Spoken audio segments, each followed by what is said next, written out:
Welcome to today's deep dive. I'm so glad you are joining us. We have a really fascinating topic today. We really do. Usually, when we talk about a workplace injury, there is this expectation of visual precision. Like, think about engineering or construction. Right, like a broken bone. Exactly. You fall on a construction site, you go to the hospital, and the x-ray shows a jagged white line right across your forearm.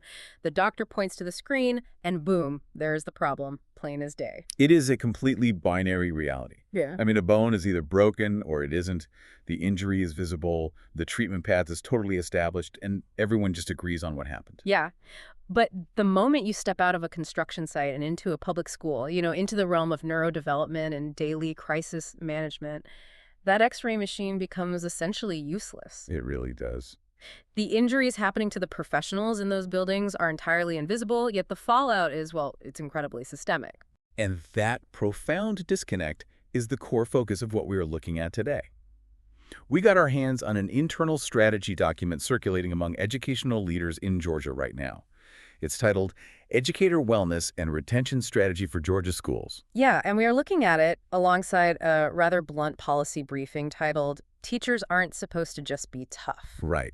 And the central thesis across both of these documents is that we are completely misdiagnosing a widespread occupational hazard as a personal failing. Which is wild. Mm-hmm. So our mission for this deep dive is to unpack the mechanics of that. We really want to understand the actual clinical data behind what happens to an educator's nervous system. Yes. And then map out the frankly shocking financial math that hits a district when those nervous systems break down. The math is unbelievable. It really is. Plus, we'll look at how a platform called MentalSpace School is stepping in because there is a looming 2026 compliance deadline in Georgia that is forcing the entire state to fundamentally rewire its approach to staff support. What's fascinating here is how the clinical data from the briefing just shatters this deeply ingrained cultural myth. The martyr myth. Exactly. The myth that a good teacher is simply an endlessly resilient martyr. Yeah. There is this pervasive expectation that asking for mental health support is somehow a sign of weakness in a profession built on grit. Right. But the research categorizes what educators, and that includes counselors, social workers, paraprofessionals, what they experience is not just stress, it's secondary trauma. Wow.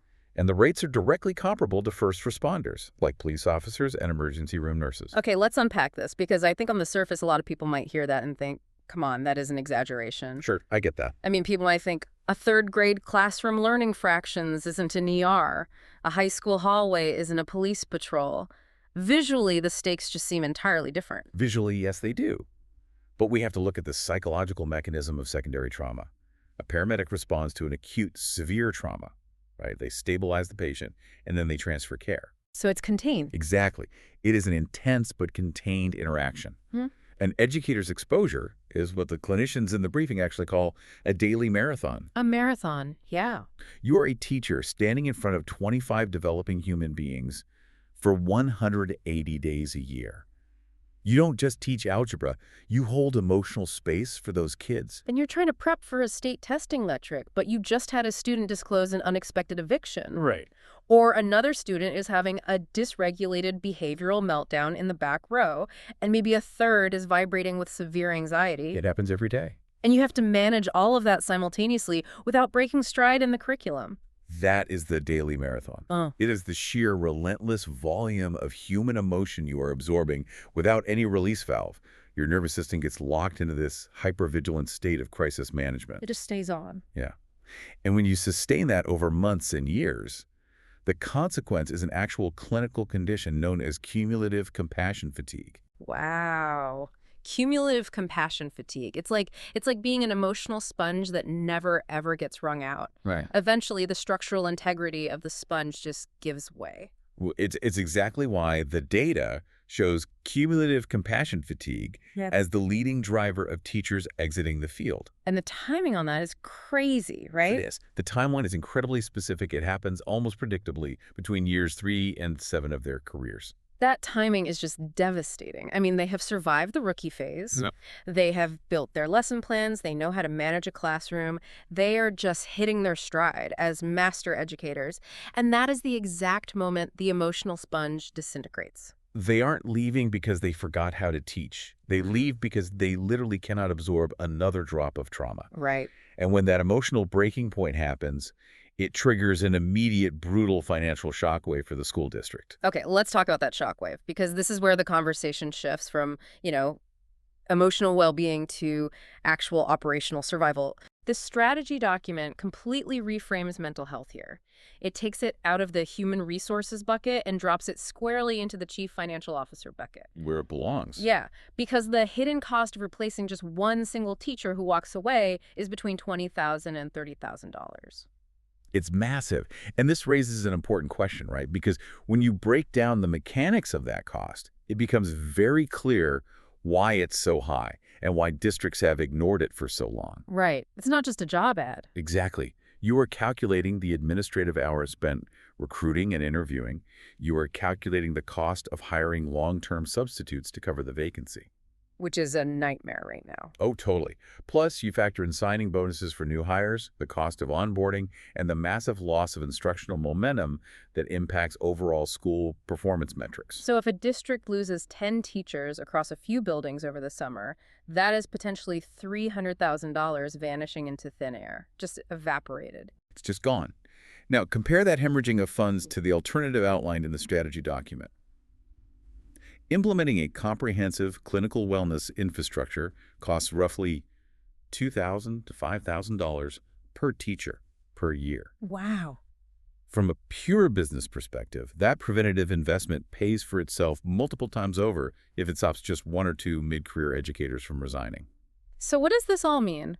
It's basically like refusing to pay for $50 oil changes and then acting completely shocked when the engine blows up and costs $5,000 to replace. That is a perfect analogy. Why is mental health treated as a luxury perk instead of preventative structural maintenance? Well, because treating it as structural maintenance requires a fundamental shift in how leadership views the workforce. It requires acknowledging that the mental and emotional state of the staff is the actual engine driving the school. For decades, budgets have operated on the assumption that teacher resilience was just an infinite free resource. Shifting to an ROI model, a return on investment model, forces districts to assign a dollar value to that resilience and actually protect it. Which brings us to the fascinating contrast in our sources regarding what protection actually looks like.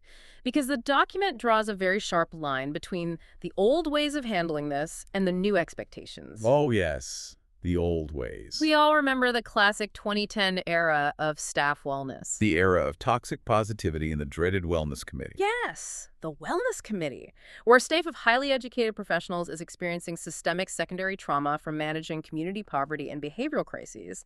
And the district's official response is bringing in a few boxes of pizza for the break room on a Friday. Or worse, mandating a seminar on breathing exercises in the gymnasium during a teachers-only free grading period. Oh my gosh, yes. It's an approach that actually generates more resentment than relief. It fundamentally misdiagnoses the scale of the problem. Throwing pizza at cumulative compassion fatigue is like putting a Band-Aid on the broken arm from your earlier analogy. It does nothing. Exactly. The standard for 2026 is radically different. Modern wellness is defined by structured clinical architecture. Yeah, the sources outline this new 2026 standard. It involves structured access to licensed therapy. Right. It involves providing actual substitute coverage during prep periods so a teacher can attend a clinical session without penalizing their own schedule. It's huge. It is. And it includes leadership coaching specifically for principals and facilitated group support sessions for departments navigating genuinely hard semesters, like, say, after a student tragedy or during a period of intense community conflict. But if we connect this to the bigger picture, implementing that clinical support requires overcoming a massive structural hurdle, which the briefing calls confidentiality math. Oh, the confidentiality math. This is so interesting. It really is. Even when districts attempt to offer therapy, they typically default to a standard employee assistance program, or EAP. And traditional EAPs fail miserably in school environments due to very specific human behavioral deterrence. Here's where it gets really interesting, you guys. The confidentiality math proves that you can offer a totally free service and people will actively avoid it if the mechanism of delivery feels dangerous to them. Yep. The first barrier is the fear of visibility. Because in a school building, privacy is almost non-existent. Exactly. An educator does not want to be seen walking into a designated counselor's office in the same building where they teach. No way. The secondary barrier is the perception of human resources involvement. Teachers worry that admitting they are struggling to a district-provided phone number might eventually end up in a personnel file. Which could impact their annual evaluations or their path to tenure. Exactly. I mean, I'd imagine a teacher would be terrified to use a district EAP if they thought their principal might see they're struggling. It's basically like asking your boss to hold on to your diary. That is exactly what it feels like. Even if the boss signs a piece of paper promising they will never open it, you are never going to write anything truly honest in that diary again. The chilling effect is absolute. And that chilling effect is compounded by the final factor of the confidentiality math, which is speed. Traditional EAPs are notoriously sluggish. So slow. They are often managed by massive, generalized corporate call centers. A teacher might wait on hold, go through an awkward intake process, and then be placed in a months-long queue just to get an introductory appointment. Which completely misunderstands the timeline of a crisis. If a teacher hits that breaking point in October, waiting until January for a therapy appointment is totally useless. It's way too late. By January, they have either resigned or the crisis has festered into severe clinical burnout. This systemic failure of EAPs is exactly why the 2026 standard relies heavily on specialized third-party platforms. The strategy document points to a specific model, a platform called MentalSpace School, as the blueprint for how districts are bypassing these traditional hurdles entirely. And we really need to talk about why this shift is happening right now. It's not just that districts suddenly woke up and realized the old way was broken. There's a massive regulatory catalyst driving this adoption in Georgia. Yes. The sources detail the looming deadline for Georgia's HB 268 school mental health law. This is a crucial piece of policy. Yeah. HB 268 fundamentally changes the legal landscape. It mandates that schools move beyond vague wellness goals and establish concrete, actionable, logistical frameworks for mental health support. And the clock is ticking. The deadline for compliance is July 2026. It is a state mandate forcing districts to prove they have a system that actually works. So let's dissect the mechanics of how a blueprint like MentalSpace School satisfies that strict 2026 standard. It essentially reverses the failures of the traditional EAP, starting with speed. Right. They offer same-day teletherapy access. That changes the entire clinical paradigm. Yeah. The ability to intervene on the same day a crisis occurs prevents a manageable stressor from spiraling into a resignation. Furthermore, they don't use generalized call center counselors. They deploy dedicated therapist teams assigned to specific schools. These are culturally competent, licensed professionals who deeply understand the specific, bizarre ecosystem of public education. And they completely neutralize that diary problem we talked about. The third-party firewall is absolute. The documentation emphasizes that the system is fully HIPAA and FERPA compliant, which means school administrators, HR directors, and principals receive absolutely zero individual usage data. Zero. The district knows the service is being used in the aggregate, but they have no idea who is actually logging on. Which eliminates the fear of professional retaliation. But there is another mechanism here that removes perhaps the biggest friction point in all of healthcare, which is the cost and the insurance labyrinth. Oh, the insurance nightmare. Yeah. Usually, even if you find a therapist, you have to fight with out-of-network claims, figure out copays, and navigate deductibles. But the document is very specific about how this platform solves that. It is. MentalSpace School is already wired into the existing major universal health plans. They list BCBS, Cigna, Aetna, UHC, Humana, Peach State, CareSource, and Amerigroup. But the absolute game changer mentioned in the strategy document is their integration with Georgia Medicaid. Wait, really? Medicaid? Yes. That integration is profound. For eligible staff and students, accepting Medicaid means $0 out of pocket. Wow. No copays, no deductibles. It shifts the mechanism of getting help from a stressful financial calculation to a simple yes.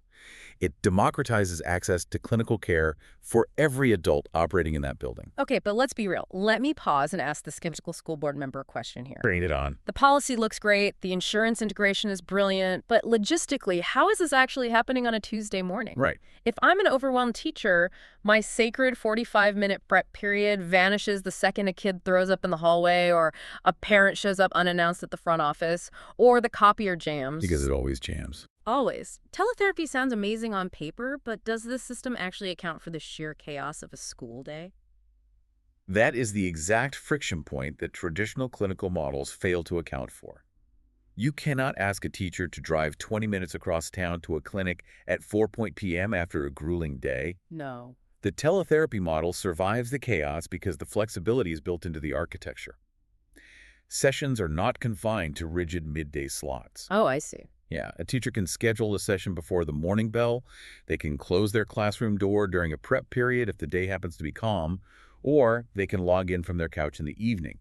The care comes to the educator rather than forcing the educator to navigate the care system. And we can see the impact of that flexibility in the outcomes the document highlights from their partner districts.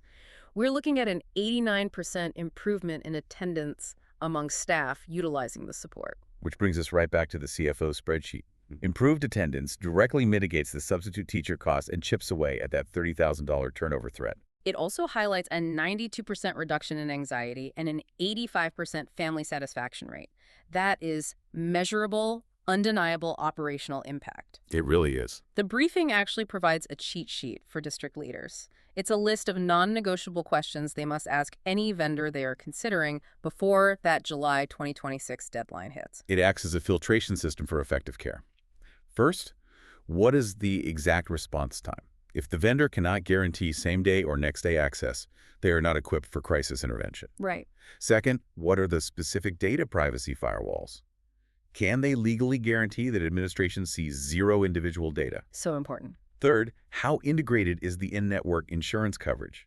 And finally, do the educators have the autonomy to actually choose their own therapist to ensure a strong cultural and clinical fit? Because if a teacher logs on and feels misunderstood by the clinician sitting on the other side of the screen, they will just log off and never come back. Exactly. The entire strategy relies on removing every conceivable barrier to entry. And if anyone out there listening is actually staring down this 2026 compliance deadline, the internal document provides the direct connection for this blueprint. You can find them at mentalspaceschool.com or reach out via email at mentalspaceschool@teachgtherapy.com. It represents a total paradigm shift. Yep. We are moving from a system of reactive crisis management, where we wait for the educator to break and then try to patch them up, to a system of proactive, operationalized wellness. Yes, it treats the human nervous system as the critical infrastructure it actually is. So let's synthesize the journey we've taken through these sources today. We started by dismantling the myth of the inherently tough teacher, digging into the physiological reality of the daily marathon and cumulative compassion fatigue. We then followed the logic from the emotional breakdown to the financial reality, proving that funding preventative mental health care isn't just an ethical choice. It is a mathematical imperative to stop the massive hemorrhaging of district budgets. And finally, we explored the mechanics of the solution. We looked at how policies like Georgia's HB 268 are forcing an end to the era of pizza parties and sluggish EAPs, replacing them with immediate, confidential, integrated teletherapy blueprints. It's about time. It really is. You know, whether you are a district superintendent managing a multi-million-dollar budget, an educator deep in the trenches of a difficult semester, or just a community member who relies on the stability of these public schools, understanding this fundamentally changes how we view the survival of our educational system. It requires all of us to stop viewing the resilience of our educators as an infinite resource to be mined, and to start treating it as a vital asset that requires aggressive protection. Which leaves me thinking about where we began. We started by talking about the X-ray machine. How easy it is to solve a problem when the fracture is visible, and how much harder it is to build a system that treats the invisible trauma. Right. We know we can easily measure the financial ROI of saving $30,000 by preventing a resignation. That's just spreadsheet math. But I want to leave you with a different kind of equation to ponder. We can measure the money, but what is the unmeasurable generational impact on a classroom of 25 developing children when the adult standing at the front of the room is finally operating from a place of genuine emotional abundance, rather than merely surviving the day?